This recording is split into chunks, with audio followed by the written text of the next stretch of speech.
Hello everyone, welcome to another DailyJim. It is Thursday, January 18th, 2024. Today I want to talk about apathy and voter turnout. So there are many elections happening in the world this year, notably one in the United States.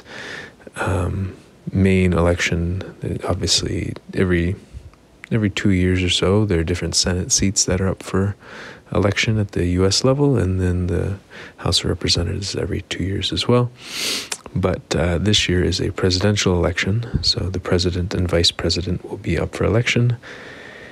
And I'm worried that people are starting to engage or will starting to disengage or have already disengaged from politics. And I worry about this because if people don't vote, then sometimes people we don't want get in. How do I put it?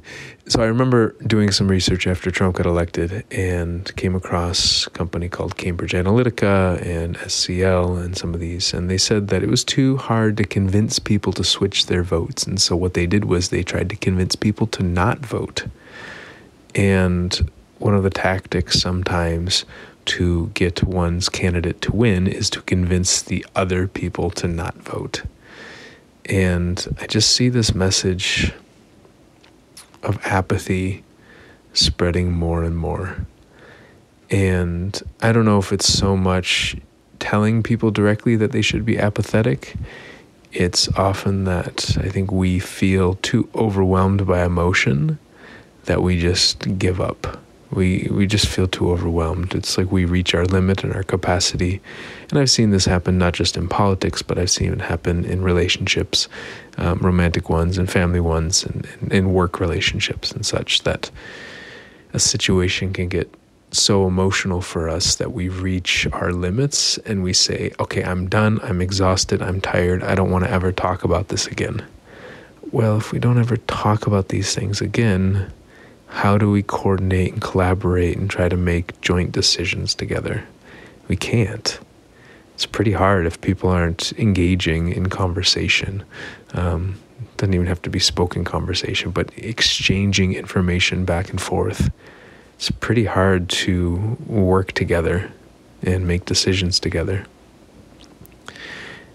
And I think sometimes politics can be the catch-all for our emotions, almost like we have all these things happening at the top of in our lives at the top of a funnel, and politics is at the bottom of the funnel. So everything that happens in our lives kind of gets funneled down into political discussions, and that can be a lot of emotions, especially if we haven't communicated or talked about the emotions that have happened in different parts of our lives.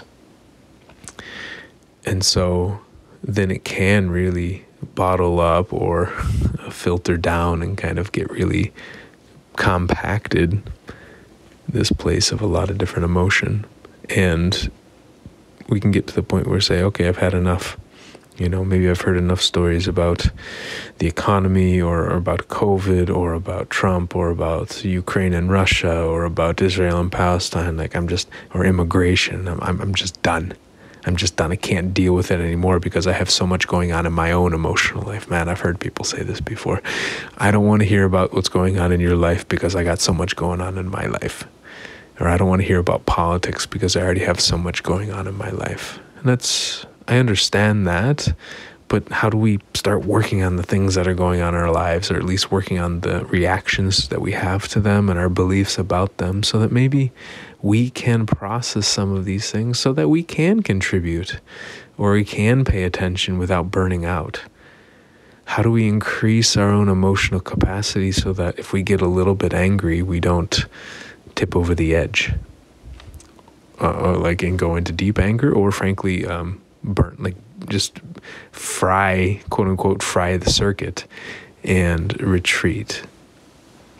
So I hope that we have the courage, the strength, and the endurance to have some of the conversations this year about so many issues, but especially about political issues, because I think, again, politics intertwines so much of our lives and is the catch-all for so much of our lives that even if we start on a political conversation, maybe we can dig deeper and figure out what's really driving some of these beliefs in somebody, and myself as well.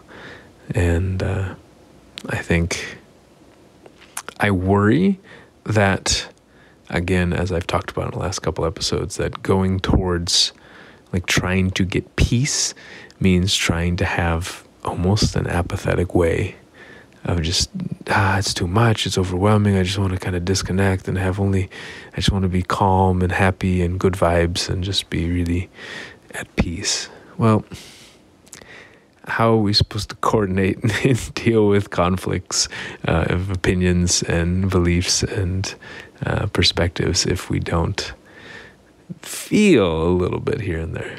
Anyways, I think I'm rambling at this point. It's Thursday, it's late, I didn't sleep very long last night, and I look forward to talking to you on Monday. Have a great weekend, y'all. Bye.